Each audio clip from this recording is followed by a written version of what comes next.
لە کۆی 15 لیژنەی هەمیشەیی پەرلەمانی کوردستان بە پەلە و بەبێ ئامادەبوونی فراکسیۆنی یەکێتی لە پەرلەمانی کوردستان تەنیا لیژنەی یاسایی پەرلەمانی کوردستان هەڵبژێردرا.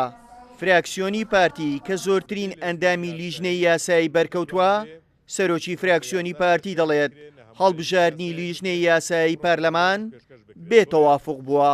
دوای ئەنجامدانی سێ کۆبوونەوە لە نێوان فراکسیۆنەکان بۆ ئەوەی ئەو تەوافقە دروست بێتن، دیار بوو تەوافقەکە بە جۆرێک دروست نەبوو. فراکسیۆنەکانی پەرلەمان هەڵبژاردننی لیژنەی یاسایی پەرلەمانی کوردستان بە پەلە و لە ئێستادا تەنیا بۆ هەمواری یاسای سەرۆکایەتی یاریمی کوردستانی دەبینن. هەموو فراکسیۆنەکانی پەرلەمان لە لیژنەی یاسایی ئەندامیان بەرنەکەوت. فراکسیۆنی یەگرتوو کە 80,000 دەنگ دەریان هەبوو و 5 کورسی پەرلەمانیشیان هەیە، بەڵام هیچ کورسێکی لیژنەی یاساییان وەرنەگرت. ئەندامێکی فراکسیۆنی یەگرتوو دەڵێت کۆبوونەوەی ئەمڕۆی پەرلەمان پێشێلکاری یاسا بوو.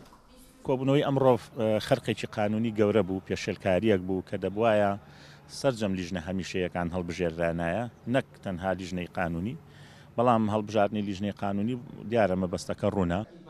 ئەندامانی لیژنەی یاسایی بە 73 دەنجی فراکسیۆنەکانی پارتی و گۆڕان و کۆمەڵ و پێکاتەکان هەڵبژێردران، بەڵام 6 ئەندامی فراکسیۆنەکانی یەکگرت و شوعی دەنجیان بە لیژنەی یاسایی پەرلەمان نەدات. سەرۆکی فراکسیۆنی شوعی دەڵێت دەبێت پەرلەمان دوور بێت لە دەستێوەردانی حزبی. کاری پەرلەمان دەبێت دوورکەنەوە لە هەندێک مەسائلی تەسکی حزبایەتی ڕەچاوی بارودۆخی ملەتەکەمان بکەن و بەرژەوەندی باڵای گەلی کوردستان لە بەرچاو بچێت.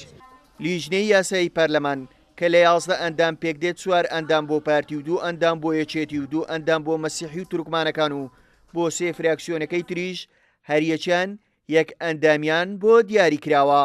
بە پەلەپەل لیژنەی یاسایی لە پەرلەمانی کوردستان پێکهێنرا. لە 11 ئەندامەکەی لیژنەی یاسایی 6یان پارتینە و نزیکن لە پارتی.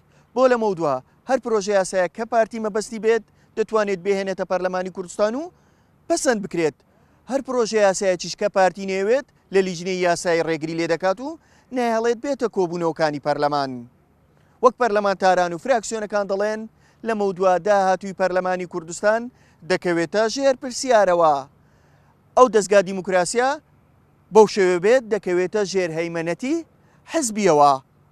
هاوکار عەبدوڕەحمان، کورسات نیوز، هەولێر.